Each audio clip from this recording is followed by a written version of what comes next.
किसी के बारे में जब तक पूरी तरीके से जानकारी नहीं कर ले तब तक कुछ भी अपने मुख से नहीं निकालना चाहिए। ऐसी ही दो कथाएं मैं यहाँ तुम्हें सुनाऊंगा, सभी ध्यान से सुने। हालांकि समय का तो अभाव है, लेकिन जाते जाते एक और प्रसंग हो जाए। हमारे जो युवा हैं आजकल अपने मोबाइल के साथ बैठते हैं, अपने बुजुर्गों के साथ नहीं बैठते हैं। मैं पूछता हूं कि ये मोबाइल तुम्हें कितना सिखा सकता है? ये मोबाइल तुम्हें उतना नहीं सिखा सकता जितना तुम्हारे बुजुर्ग, तुम्हारे माता पिता, तुम्हारे दादा दादी अपने जीवन का अनुभव तुम्हें बता सकते हैं।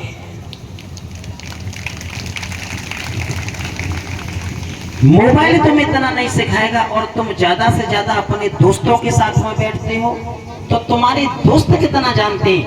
अरे वो भी इतना ही जानते होंगे जितना तुम जानते हो, वो भी तुम्हें नहीं सिखा सकते हैं। अगर तुम्हें कुछ सिखा सकते हैं तो तुम्हारे बुजुर्ग, तुम्हारे माता पिता, तुम्हारे दादा दादी अपने जीवन का अनुभव तुम्हें सिखा सकते हैं और कम समय में क्योंकि उन्होंने जीवन को जिया है। पांडवों को शिक्षा दिलाने के लिए भगवान कृष्ण भीष्म पितामह के पास ले गए थे, क्योंकि अपने जीवन का अनुभव तुम अपने इन पौत्र पांडवों को बताओ।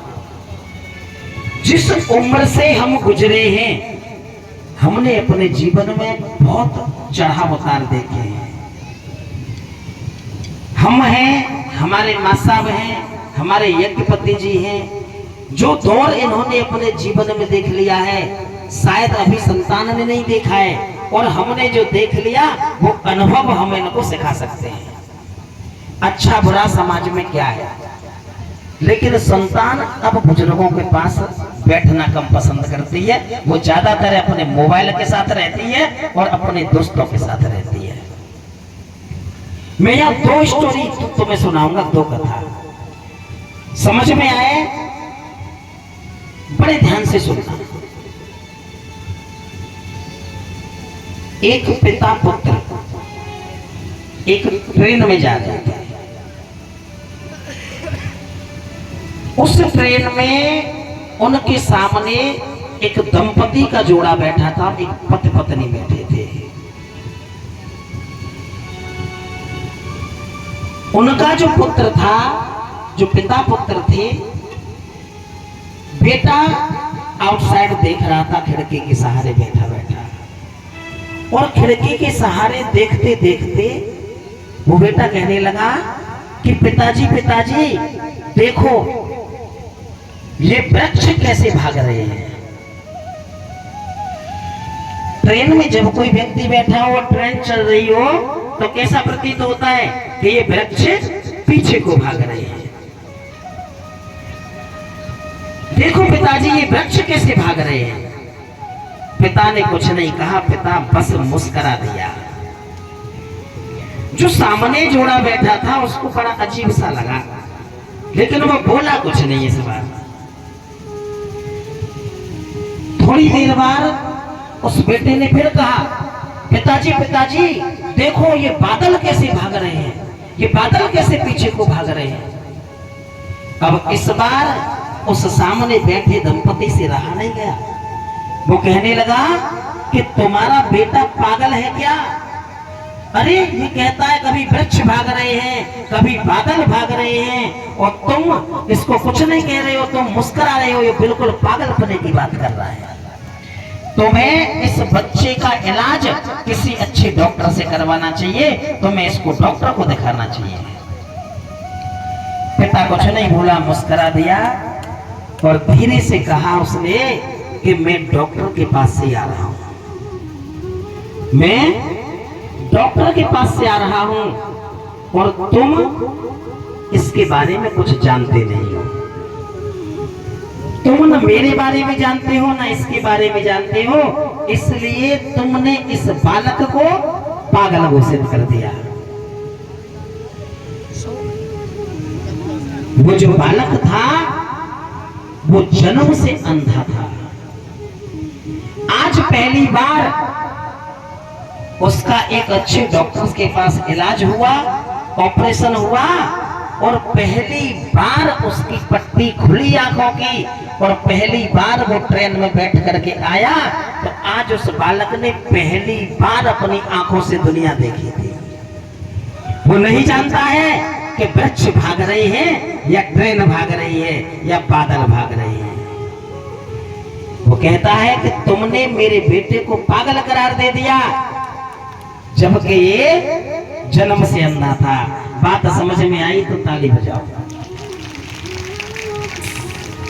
तो कहने का मतलब क्या है, बिना किसी के बारे में जाने हम कुछ भी अनुमान लगा लेते हैं, ये गलत है। कुछ भी सोच लेते हैं हम। दूसरी स्टोरी, एक पति पत्नी एक समुद्री जहाज में यात्रा कर रहे थे। ये स्टोरी एक प्रोफेसर, एक अध्यापक अपने बच्चों को सुना रहे थे क्लास में कि एक समुद्री जहाज में पति पत्नी यात्रा कर रहे थे। अचानक से अनाउंस हुआ कि समुद्र में तूफान आने वाला है और सभी इस जहाज को खाली कर दो। तो जहाज में इमरजेंसी बोट लगी रहती है, वो बंधी होती है जहाज के साथ। इमरजेंसी नावों को खोल दिया गया। सभी यात्री उसमें कूद कूद करके नाव से दूर जाने लगे, निकलने लगे जहाज से। अब एक अंतिम नाव रह गई और वो भी पूरी नाव भर गई। केवल एक व्यक्ति का स्थान था उसमें, और वो पति पत्नी कितने थे? दो। एक ही व्यक्ति जा सकता था।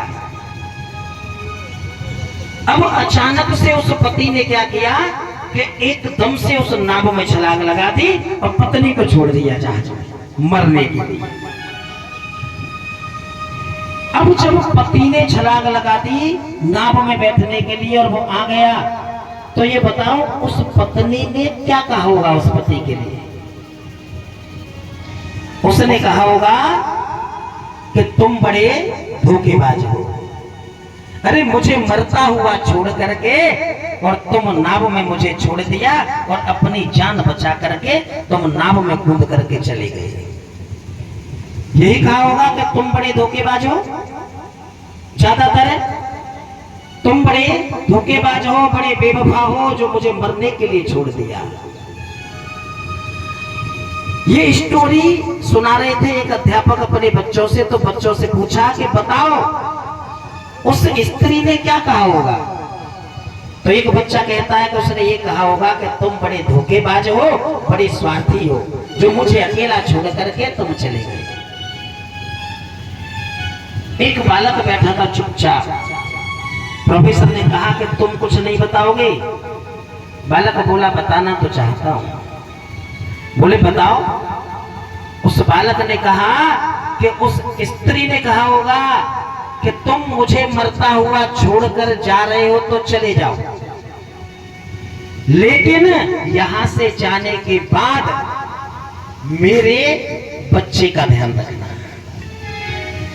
मां के लिए सबसे ज्यादा महत्वपूर्ण उसकी औलाद होती है। जा तो रहे हो, तुम चले जाओ, लेकिन जाने के बाद मेरे बच्चे का ध्यान रखना।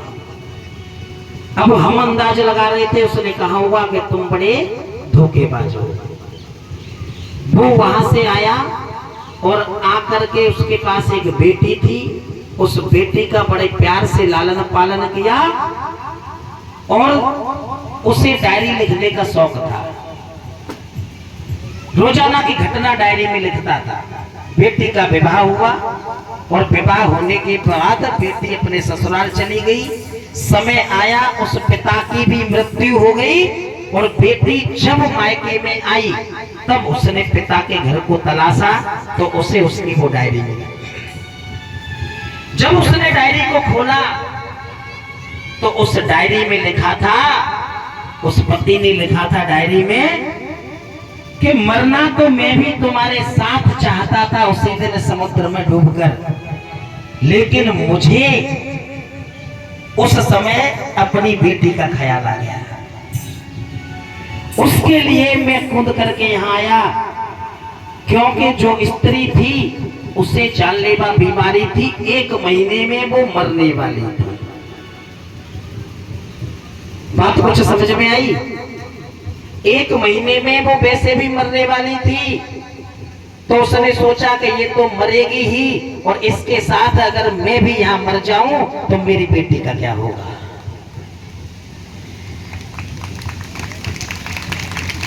ऐसा सोच करके उसने छलांग लगा दी। उस मां को, बेटी की जो मां थी उसे कैंसर था। डॉक्टर ने डेट दे दी थी कि 1 महीने में ये मर जाएगी। अगर उसे नाभ से निकालता तो वो तो 1 महीने में वैसे भी मर जाती, फिर बेटी को कौन देखता। और वो अगर साथ मर जाता तो फिर भी बेटी अनाथ हो जाती। तो उसने ये डिसीजन लेकर के तुरंत नाभ से छलांग लगाई। जब बेटी ने वो डायरी पढ़ी तो इतना रोई कि अपने आंसुओं से पूरी डायरी को भगा दिया। तो मैं कहना ये चाहता हूं कि किसी के बारे में बिना जाने बिना समझे हमें कोई डिसीजन नहीं लेना चाहिए। हम मां साहब के स्वभाव के बारे में नहीं जानते हैं तो दूर से नहीं कह सकते हैं कि इनका स्वभाव क्या है। हम इनके मित्रों के स्वभाव में के बारे में नहीं जान सकते हैं तो कोई आरोप नहीं लगा सकते हैं कि इनका स्वभाव क्या है। किसी माँ के बारे में, किसी बहन के बारे में, किसी बहन बेटी के चरित्र के बारे में हम बिना जाने कोई उंगली नहीं उठा सकते हैं। केवल अंदाजा लगा करके हम कुछ नहीं कह सकते हैं, क्योंकि आजकल तो लोग पता नहीं किसी के बारे में क्या क्या कह देते हैं। उन्होंने देखा कुछ, सुना कुछ और समझ लिया कुछ। तो कहने का भाव सिर्फ इतना है, इन दोनों स्टोरियों के माध्यम से समझ में आ गई होगी कि हम कहां गलती कर रहे थे। वो बच्चा जन्म से अंधा था और हमने उसको पागल समझ लिया, और वो पति पत्नी दोनों ही अपनी जगह ठीक थे, लेकिन हमने सोच लिया कि पति स्वार्थी है और पत्नी को धोखा दे करके और लौटाया अपनी जान बचाकर।